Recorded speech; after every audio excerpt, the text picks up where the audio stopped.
From multi-million-dollar parties to the harsh lights of a courtroom, the fall of Sean Diddy Combs has stunned the world. Once hailed as a music mogul, entrepreneur, and cultural icon, Diddy now finds himself at the center of one of the most explosive trials in modern entertainment history. This is not just a scandal. This is a reckoning. In this video, we unpack everything: the FBI raid, the arrest, the disturbing allegations, and what's unfolding now in court. This is the full story. Let's begin. But before we explain how the FBI got involved, here's why people started talking. What began as whispers in the shadows is now echoing through a federal courtroom. Witness after witness has taken the stand, and the stories are disturbing. One of the most powerful testimonies came from Deontay Nash, a stylist and longtime friend of Cassie Ventura, the woman at the center of many of the most chilling allegations. Nash described scenes that shocked even the most seasoned observers. He claimed Diddy didn't just control Cassie's career. He controlled her life, from her clothes to her music, even who she was allowed to be friends with. And then came the violence. Nash testified he personally witnessed Diddy beating Cassie, pulling her by the hair, smashing her head into a bed frame, leaving her bloodied, bruised, and stitched up the next day. At one point, he says, Diddy blamed them, shouting, "Look at what y'all made me do." Nash also described Cassie hiding from Diddy countless times, terrified and broken. But Cassie's story isn't the only one. The stories had been circling for months, but it wasn't until March 25th, 2024, that the full weight of the government came crashing down. Federal agents stormed two of Diddy's mansions, one in Los Angeles, the other in Miami. Helicopters hovered.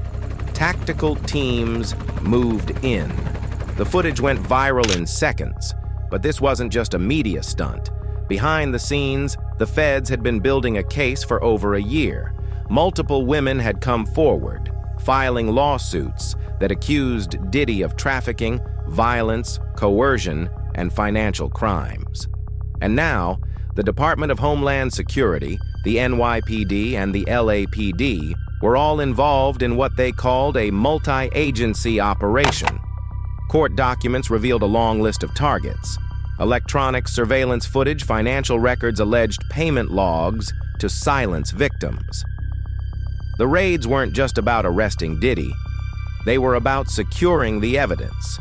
And just 6 months later, in September 2024, Diddy was officially arrested. The charges: racketeering, human trafficking, obstruction of justice. Diddy's lawyers called the case overblown and designed to destroy a legacy. But prosecutors said something else entirely. This was never about music. It was about power and the price people paid for it. When the courtroom doors opened in May 2025, the public braced for chaos. But what came out of those early days wasn't just chaos. It was shocking.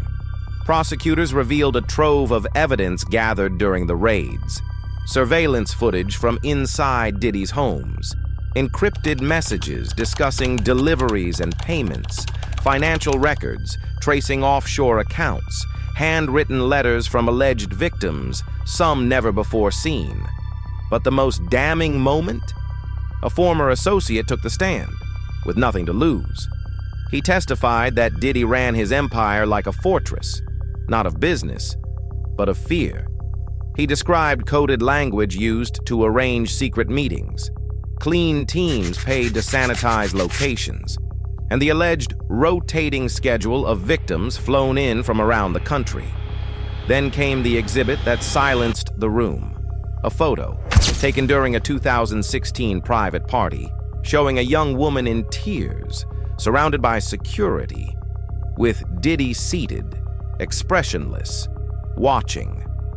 The defense tried to dismiss it as misinterpretation, but the jury wasn't convinced. Observers say even seasoned legal veterans were rattled. One former federal prosecutor called it one of the most disturbing sets of trial visuals I've ever seen.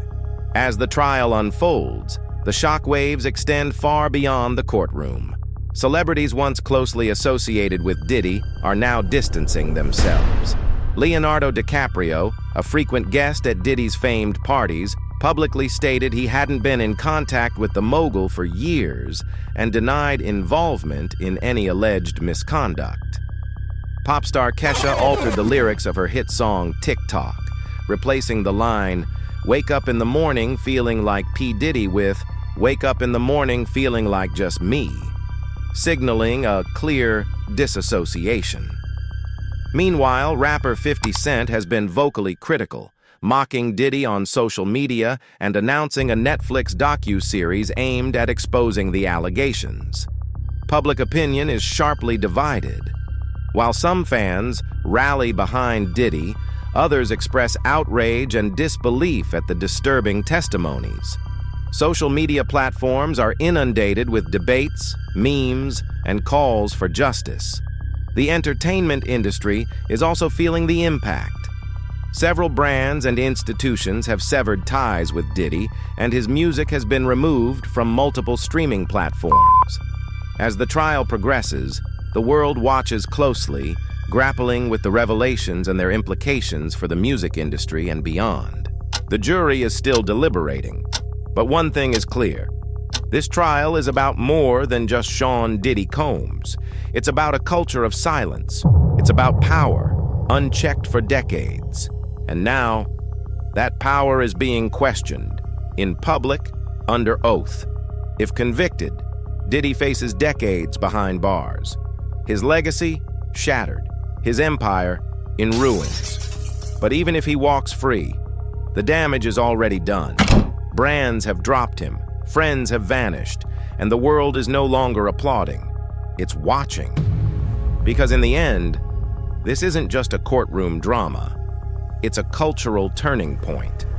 And no matter the outcome, hip-hop, Hollywood, and the entire industry may never be the same again. So now the question is, do you believe he's guilty? Or is there more to this story? Comment below. Let your voice be heard.